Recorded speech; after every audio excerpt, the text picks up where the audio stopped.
Hello, everyone, and welcome to our next interview. I'm excited to dive into today's interview because we're going to be talking about, those moments when we all realize it's time to become an entrepreneur. It's time to maybe take a leap of faith. And I think as we all have been either on this journey, or maybe some of you who are watching today and considering getting on this journey, there's always questions about when is the timing right? How do we make these decisions? And especially when we have a successful career, when we have kind of that crossroads that we get to, and we have to decide, do we continue down the path we're on, or do we jump into entrepreneurialism? And today's guest, Jim Moore, is going to give us a little bit of insight into that. We're going to talk about Jim's journey. We're going to talk about Jim's background. And we're also going to maybe get some insights into what helped him confidently make the choice to go down that entrepreneurial path. I'm excited to have Jim here today because he's a fellow podcaster as well. So it's always wonderful to kind of chit chat and talk, talk.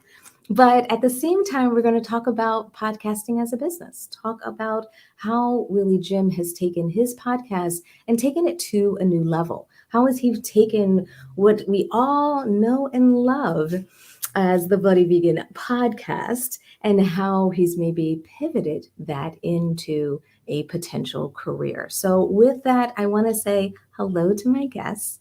Jim, it's wonderful to have you here. Hey, Stephanie, it's awesome to be here. Thank you so much for inviting me on. It's great to be on the other side of the fence. Having had you as a guest on my show, it's awesome to be here. So thank you. Absolutely. It's so wonderful to have you here on this side, like you said, of the microphone. And maybe before we talk about the change, before we talk about Mm. the leap, and maybe even talk about what you're doing now, let's give everyone a little bit of background. Let's make sure everybody knows about your podcast. Let's make sure we get everyone to subscribe and sign up for the podcast as well. But also give them a little bit of the history of the 2 years that you have been podcasting and what that experience has been like, and then we'll maybe jump into a discussion on how you made the decision to quit your job and go into entrepreneurialism. Yeah, sure. So the podcast has been going for 2 years. It's called the Bloody Vegans podcast. Well, over 2 years actually. So it was October 2019 when it started, and there's 128 episodes I think now. I've been doing one a week since it started. Um, I really distinctly remember my first guest was a good friend of mine. It was a fellow vegan, a parent, and we decided to have a discussion about vegan parenting. And I wanted to do a podcast. Got all the equipment. Was a bit of an audiophile. Loved sound and editing, and through mainly music growing up. And at college and university, I was constantly tinkering, trying to make albums and music and things like this. So I kind of had a bit of experience in that. But I started this podcast with this one conversation, and I remember him saying to me, "So how often are you going to do these?" And I started one a week, and he said, "Have you got any guests lined up?" And I said, "No," and I genuinely didn't. And so now it's like I see it as like a challenge. I can't drop it now. Now that I've said that it was going to be one a week, and I've managed to do it for this long, I just refuse to let it go. So there's been all kinds of different folks. So we started from humble beginnings, that conversation with a good friend of mine, and we've had all kinds of amazing guests. Yourself, obviously an incredible guest for me. It was great to chat to you. Captain Paul Watson, who heads up Sea Shepherd. Mhm. We've had activists, we've had business owners, nutritionists, you name it, people from all different walks of life. And that's kind of the premise of the podcast, if you like. It's really to show that veganism is everywhere. It is in every walk of life. Whatever your background, whatever your interests, whatever your job of work, whatever it is you do, there are probably some vegans around you somewhere. And that's kind of what the Bloody Vegans podcast aims to do, is bring those stories, bring those people to folks' attention. And for folks who aren't vegan listening, hopefully they'll identify with probably 80% of that person's story, even if it's that 20% of veganism that they don't quite relate to, and so hopefully it will take them along that journey too. So it's a fairly friendly, fairly relaxed conversational style, and yeah, it's been going for some time, so I'm really enjoying it.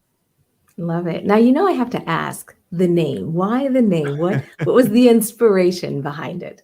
Yeah, so for US listeners, you've probably heard the sort of UK kind of, it's a very mild swear word, bloody, in the UK. So I guess it's like a damn, I guess would be the equivalent. But in the UK, it's kind of a bit cheeky, a bit playful. You could say it in sort of fairly colloquial, friendly kind of conversation with somebody, bloody this or bloody that, and it was something that I heard a lot at the beginning of my vegan journey was other people's there was just this mild annoyance at your very existence as a vegan. It was like, oh, bloody vegans, because it was always this kind of like, vegans are just making things awkward. They turn Mhm. up at the party, they turn up at the birthday event, or they're at the restaurant and they want the different menu, or they want and I've just found it quite funny that we were this sort of, I don't know, mild annoyance, and this term kept coming up. I kept hearing this term, bloody vegan. So I just thought I'm going to embrace that term. It's and embrace the mild annoyance. Why not? So it's become quite I think a lot of people kind of ask me, where has it come from? And in the UK, I think a lot of listeners kind of quite like the name. They find it quite cheeky and so on. So yeah, that's where it came from. Perfect. No, I love hearing the background behind it because, for many of us, the reason we started our podcast has, meaning to us. It's a Mm, way for us to express, sometimes it's a way for us to connect, and also sometimes it's just even a way for us to just share. So I think podcasting, while it can have some specific like business purposes and yeah. it can have, very specific like news and educational purposes, I really think it's such a fun medium because it can bring so many of us together for a short period of time. And especially while we do other things, while we run, while Yeah. we walk, while we cook, while we drive. And it can become almost a part of everyone's everyday life. So love, love, love the name. And definitely love saying it, as they would say. So let's maybe talk about the change. Let's talk Mm, about the title of today's podcast and why we kind of call this podcast Pivot, because it's always about those moments where we pivoted or made a change. And sometimes those things that not only the change is significant, but the next steps are significant. mm. So let's go to, I think you said October of last year is when you Yeah. made this decision to kind of take a different path when you ended up with a fork in the road. You Yeah. were currently working, successful career, everything working great. And then you decided, maybe I should start a business. Walk us through what was going through your mind at that point and what was the catalyst that said, maybe I could quit my job and do this. Yeah, so it's really interesting you say that, podcasting about it, being this fun kind of almost pastime for many people. It doesn't have to have this kind of very strict kind of entrepreneurial outcome that you're trying to achieve. And that was very much my headspace when I got into podcasting. It was Mhm. absolutely for fun. I have always, since I first came across podcasts, I couldn't tell you the year, but probably 2006, 2007, something like that, and was just besotted with them. I just love the idea that like you say, you're doing your day-to-day things and you've always got this kind of friendly voice or this informative voice or educational voice or whatever it is in your ear, and it always feels like a really intimate conversation. Often you build up quite a relationship with the host or with the hosts, and so they've always been a part of my listening since I first discovered them. And that was always what it was for me. I had no intention of doing anything with it, certainly not it being a business, but I was definitely in love with it. There's no doubt about that. I'd always worked in kind of retail leadership. I worked for Marks and Spencer, which for US listeners Mhm. is like I guess like JC Penney maybe was a while back. Maybe it's department store style, Department store. Yeah. department store kind of thing. And I worked for them for 10 years. And then I worked for Apple for 9 years, most recently, again, in retail leadership. So I ran a team of 100 at my last sort of role. And then I went into business to business for the last year of my time at Apple. and things were going great. Like you say, I had a successful career. I'd always enjoyed what I did. I hadn't necessarily hankered after anything else. I grew up above a shop as a child. My parents owned 2 shops, and I was constantly bouncing between the two as a young lad. Under one of my parents' arms, that kind of thing. So Mm-hmm. it was in my blood. Retail was in my blood. That was what I wanted to do. I loved it. But the podcasting, like I say, was just this huge passion, and it brought out lots in me that I hadn't necessarily been able to express, perhaps in my other career, in the same way, at least. Things like creativity and the network building outside of that one business and so on. After 128 odd episodes, you just get to know so many people, as in the Yes. podcasting game, and Mm-hmm. everybody knows somebody else, and they introduce you to somebody, and you end up with quite a big network, like unwittingly. And people were starting to ask me about, how do I want to set up a podcast? How do I do it? What about the tech? What about the audio? And obviously, I had a tech background in my previous world. I had this audio passion that started from music a long time ago, and I was now doing it. I was now a podcaster. So I had a lot of folks, sort of just friends and people in this network, who were asking me, how do I do this? How do I do that? And so on and so forth. And I think a little sort of seed I started with the kind of name, really. I think in my mind, I just thought, Bloody Vegans Podcast, BVP. I could have a whole network of things that were connected to this acronym. That was almost what I thought before I thought about it, what it was. And I came up with the idea of Bloody Vegans Productions and thought perhaps I could start helping these people, and that be a charged service. That could be something that I offer to people. But Mm-hmm. I didn't necessarily. I mean, it would have really felt like a leap to then say, well, leave that job that was, it was security for me. It was looking after me and my family, and it had given me all these wonderful things. 9 years of amazing career, one of the biggest names in the world in terms of a business in Apple, and a really forward-thinking one. And I was learning so much. But I think if I think about it, my therapist would probably say that it was that there was probably something connected right back to those early memories with my parents. That Mm-hmm. when I was doing my dad's, I was sat next to my dad whilst he was doing a tax return or something. That I think there was probably an element within me that wanted to have my name above the door, if you like, and wanted to own my own thing and start my own thing. But when Mm-hmm. you've been in that kind of corporate world for so long, that's really difficult to do, because there's a real Absolutely. safety to it, Mm-hmm. and so this kind of thought grew and grew, and then probably around the July time of last year, I started to kind of actually think very seriously that I could do this. I had equipment. I'd kind of invested a lot of time and money into it myself, so it didn't feel like a big risk in terms of, like, I wasn't going to go and let a retail unit. It wasn't like I was trying to get a shop or get an office building and then Mm-hmm. have all those overheads. It was kind of like, well, I can try this, so why don't I try it? I Yeah. started doing a little bit of it alongside my role at Apple, and then I kept having this feeling like what I need is like the fear almost. I need to pull the safety net out. Needed some fire. Yeah, I need to pull the safety net out from under me, because otherwise I'm playing at this. Otherwise it's a bit of a secondary thing. And so I made the decision. I just thought, I'm gonna come what may. I'm just gonna go all in, and I'm gonna give it. I started with the idea of I'll give it a year. Yeah. Now I'm already like, well, I'll probably give it 2.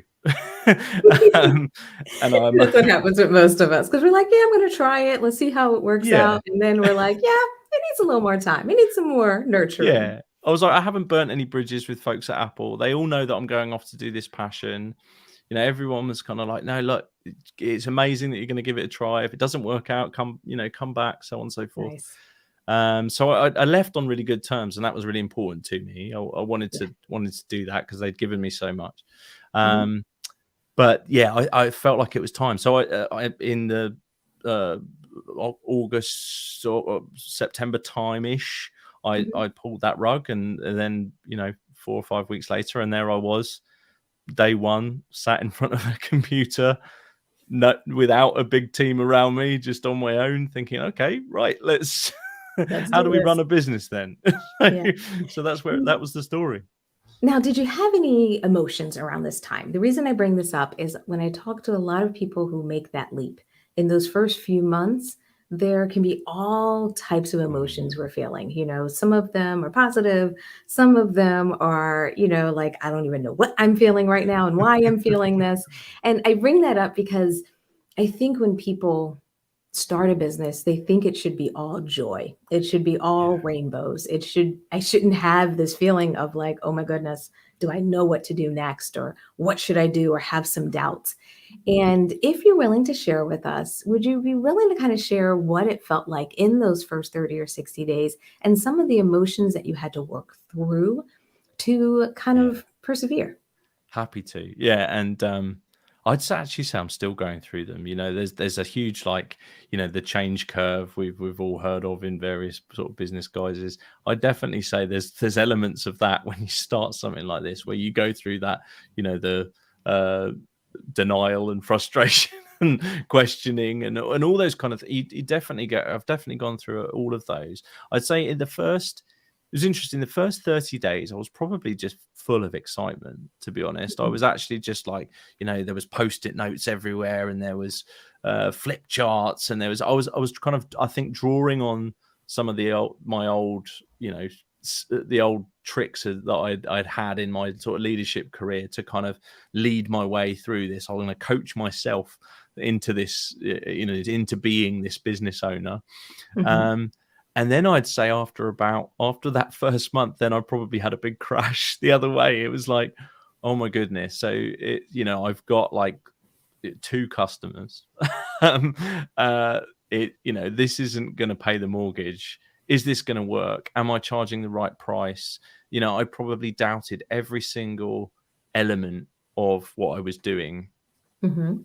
and I still have days like that. Being Yeah. being totally honest with you, like it's less than a year down down the line, so I'm still probably going through some of those emotions now and then of like, is that the right price to charge for that? Is that, how do I get more clients? How do I, that kind of thing. Yeah. But I have sort of, over the course of probably the last couple of months, developed a little bit more comfort in being uncomfortable. And it is what it is. You'd kind of like, the only way to get from A to B is to focus on the first step in front of you, rather than thinking about, I need to get over there. And I think when I had that first crash, I was thinking about what I wanted it to be in probably 5 years' time, and why it wasn't there already. Yeah. If I reflect on it, rather than thinking what is the next step today. What's the put one foot in front of the other kind of approach. I think now I'm in that space, I feel a little bit more comfortable with, I don't know everything. I'm happy to build it in flight. Things are going to Mhm. change. Customers will ask for things that I hadn't even thought about, and that might help shape the direction. I spoke Yes. to a founder a while ago of another business that's pretty successful now, and she Mhm. said something that sort of really helped and kind of resonated with me, which was, you know, 99% of people who are an entrepreneur or a founder of some description, the thing that they set out to do isn't the thing that they're doing now. And Yes. that's fine. Yeah. That's absolutely Mhm. fine. Be comfortable with that. And so I think that really helped me, because I had a strict idea of what if it's not on the post-it note, then that's not what I wanted it to be. And now I'm kind of a bit more comfortable with it. It'll just evolve. It's going to grow Yes. organically. Yeah, and I think that's the key about being an entrepreneur is how much of it is it's a journey. It's one Mm. of those things where there's really not a destination, even though we do 12-month planning, 3 to 5 year planning and so forth. Those are really like stops along the way.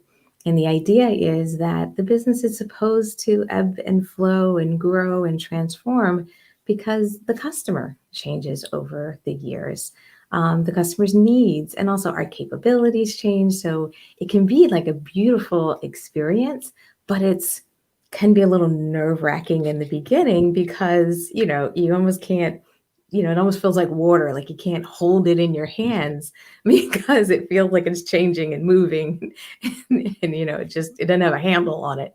So So you can right. just grab it. So I think it's one of those, even sometimes entrepreneurial life lessons to get comfortable with the doubt, to get comfortable with the change, to get comfortable with the idea that you can't just cook up, like we were talking before we started. You can't just cook it up, cook a batch up of services. You can't just make it Yeah. in a cave, isolated. It Yeah. has to be done out in the open and with customers. And I think that was one thing that I loved about our kind of pre-show chat is how much you've been working with customers, and how they've inspired maybe some of your services or helped you redefine it.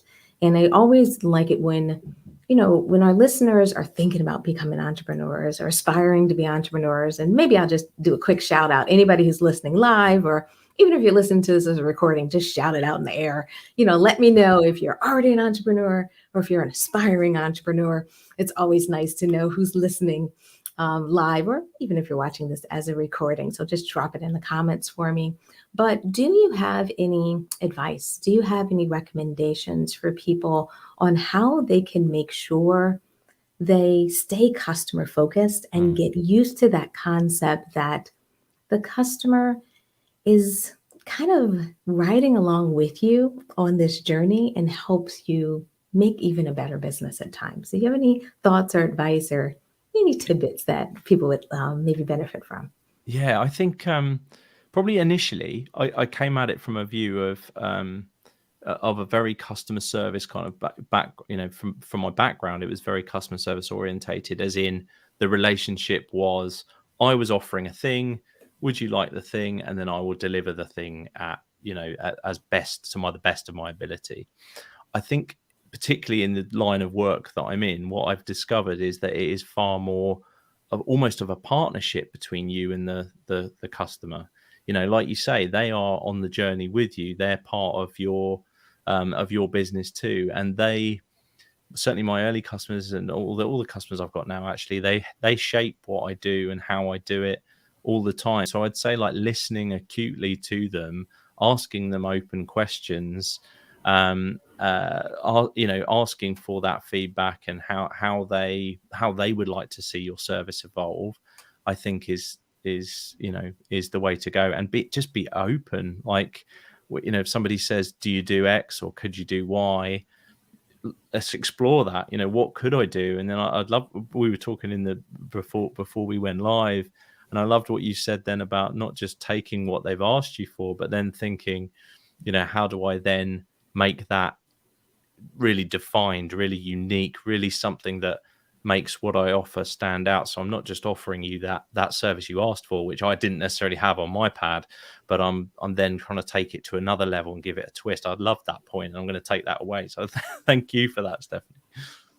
Absolutely. And even sometimes I have to remind myself because, it's important for us to remember those roots and also learn that there's so much in an evolution of a product and service. Even when we think about brands that we know and love, sometimes which makes a brand different and stand out has to do with that extra kind of secret sauce. It's that extra piece that they put on or how they listen to customers. So sometimes I'm also in that learning zone too, and watching others. Just wanted to say hello to SDA Lawyer.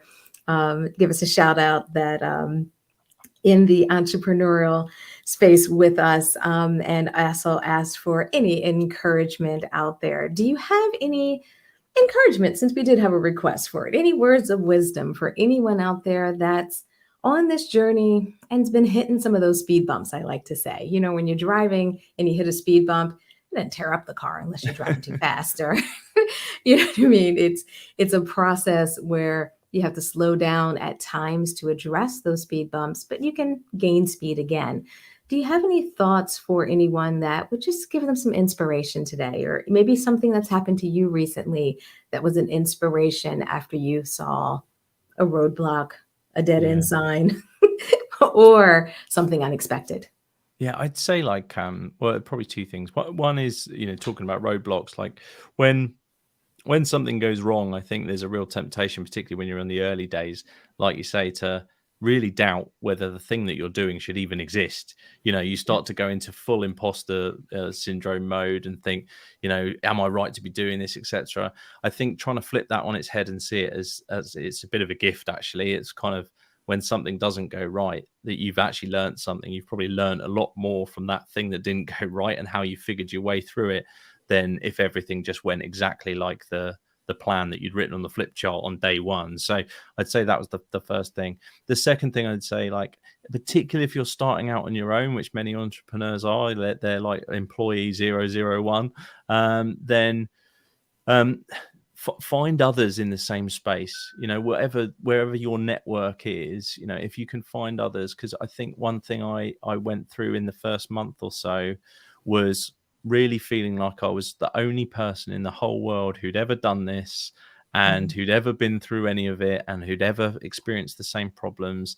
And you can look on our kind of in the social media world, and you can look out and LinkedIn and wherever, and you can sometimes feel like everybody's got everything figured out and you're the only person who's struggling. And I then joined a couple of networks, and I spoke to a couple of people in the same space and other people who'd founded things, some people who were very early on in the journey and some people who'd gone through it a lot later. And it Mhm. was honestly like a godsend. Like, it really just relaxed me completely, because I realized that sounds obvious, but I absolutely wasn't the only person who was feeling exactly the same feelings and had Yeah. hit a roadblock and then thought, oh no, I better give it all up. I better go back to what I was doing before. So find a network, find other people who are in similar situations as yourself. And if you can, even better, so something another founder said to me, if you can found something with somebody, then that's even better, because you've then got that person to bounce off and that other person to share all those concerns and all those worries that you may have at the beginning.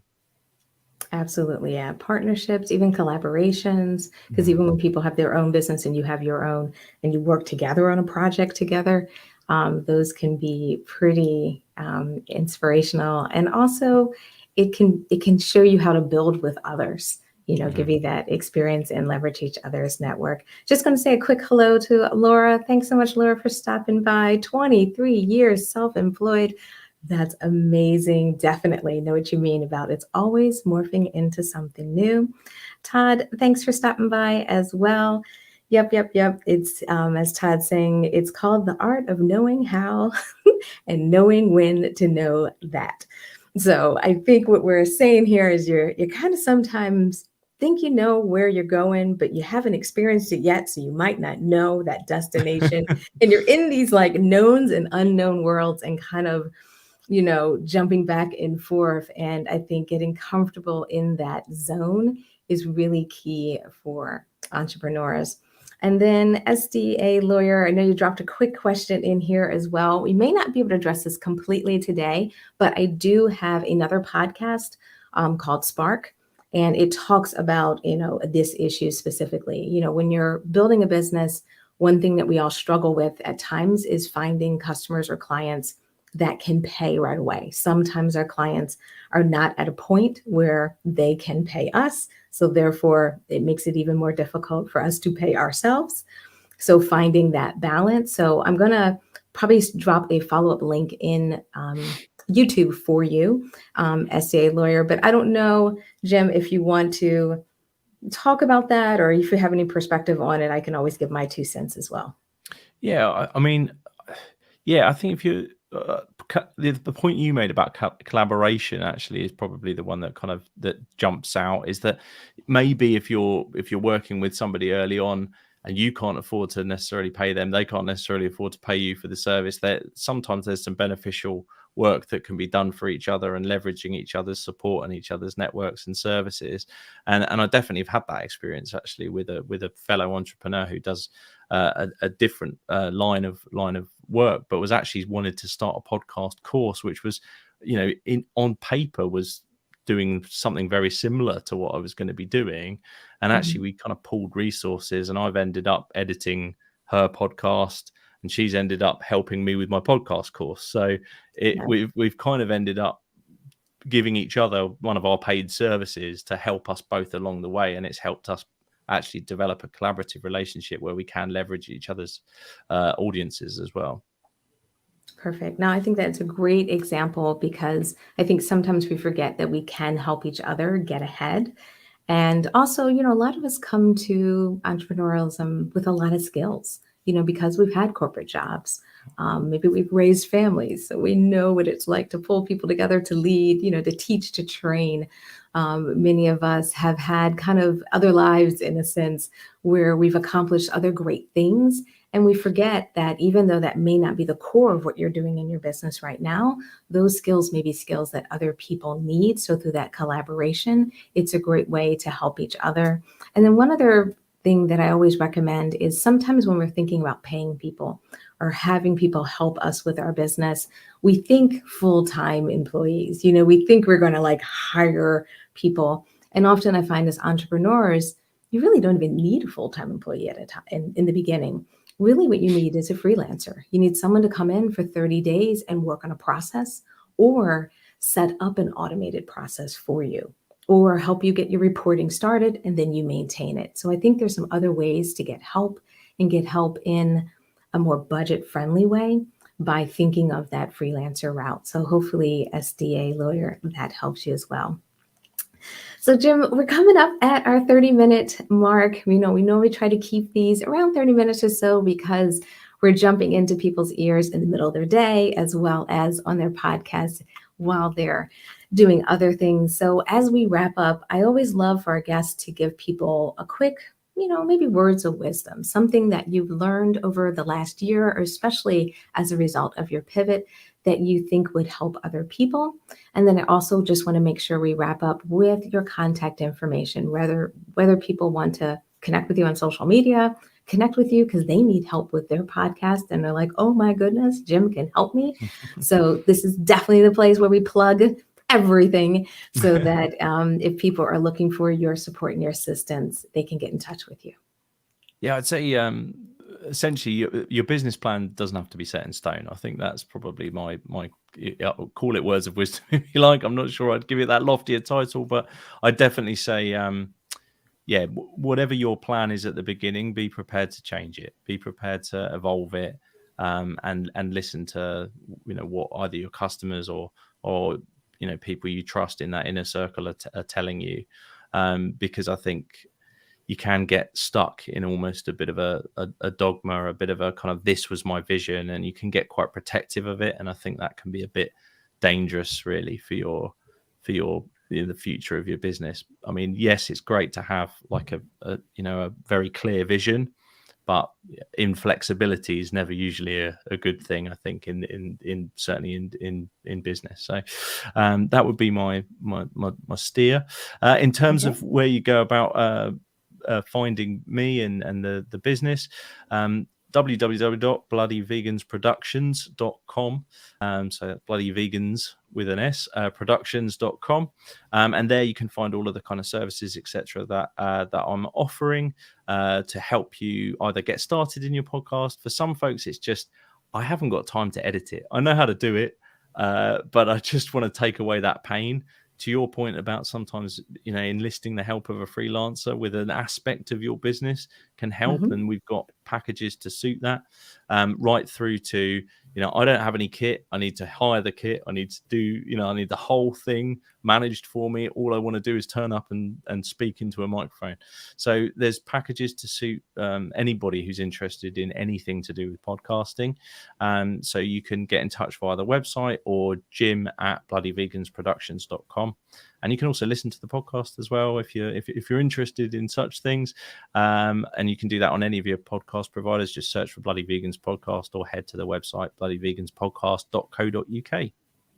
Perfect. Well, thank you so much for joining me today and being my guest. Thank you for sharing not only what you've been experiencing, some of the emotions, and also just walking us through kind of the process, because it's just wonderful to hear everyone's not only journey and story, but also it's a good reminder for many of us when we have those bad days, when we have those days where we're not in the right headspace. And I'm hoping today, and I'm really sure today's podcast is going to be one of those kind of podcasts where people listen to it and they're like, yep, yep, yep. I'm on the right track. I listened to Jim. Yep, yep, yep. I'm feeling better. I'm feeling stronger. I know maybe I don't have all the answers and I don't know everything, but I know that I have customers who love what I'm doing. I have customers who are working beside me, and I know that I'm making a difference in the world. So I'm hoping everyone takes away those things, because that's what I'm taking away from today's session. So thank you once again, Jim, for joining us today. Thank you so much, Stephanie. Absolutely. And thank you, everyone who joined us live. I always love hearing from you. I always love the shout outs. Thank you so much for those who typed them, or even if you did yours verbally, or if you're going to type it as a part of the replay. We always check out the comments in these, so feel free to participate as well as ask any questions. And anyone who's maybe trying to get in touch with Jim, if you post a note in the comments, I will make sure we get you over to Jim. So thank you, everyone, for joining us live, and we will see you on our next interview. Bye, everyone.